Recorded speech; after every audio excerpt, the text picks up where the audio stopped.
बिस्मिल्लाहिर्रहमानिर्रहीम। उठो मुसलमानों, अपने मुकद्दर जगा लो।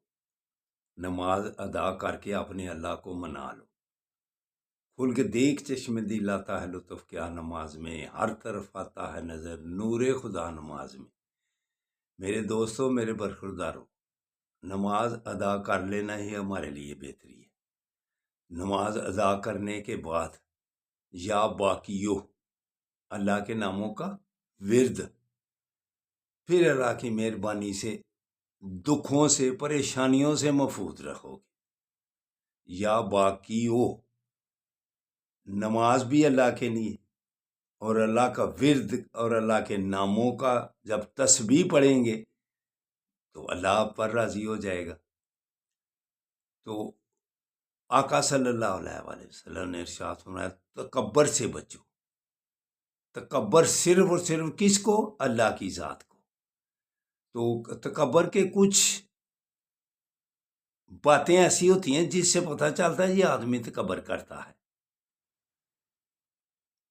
बड़े बड़े जब जिम्मेदार जब कोई बड़े कपड़े वो पहनते थे तो पीछे लटकते थे, इसीलिए आका सल्लल्लाहु अलैहि वसल्लम ने इरशाद फरमाया टखने नंगे होने चाहिए।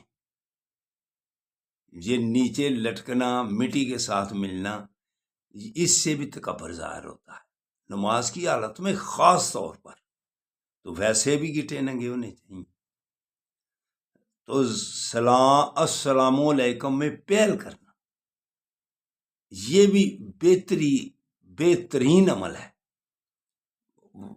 अकड़े रहना, सलाम का जवाब देना भी गैर मुनासिब समझना, तो ये जो है ये बातें आदमी को तकब्बर की तरफ धकेल देती हैं।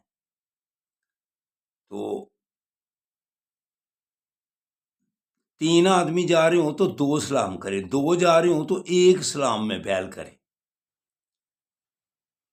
तो बैठे हुए को बाहर से आने वाला सलाम करे।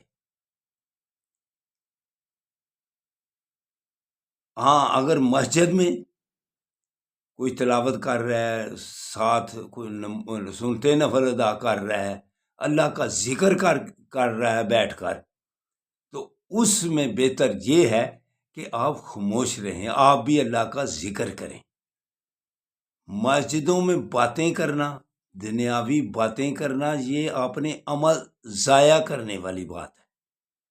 इसलिए मस्जिदों में जो है ना वो एहतियात करनी चाहिए। कारोबारी बातें, दुनिया की बातें, सियासत की बातें, सुना वो कैसा है, कारोबार कैसा है।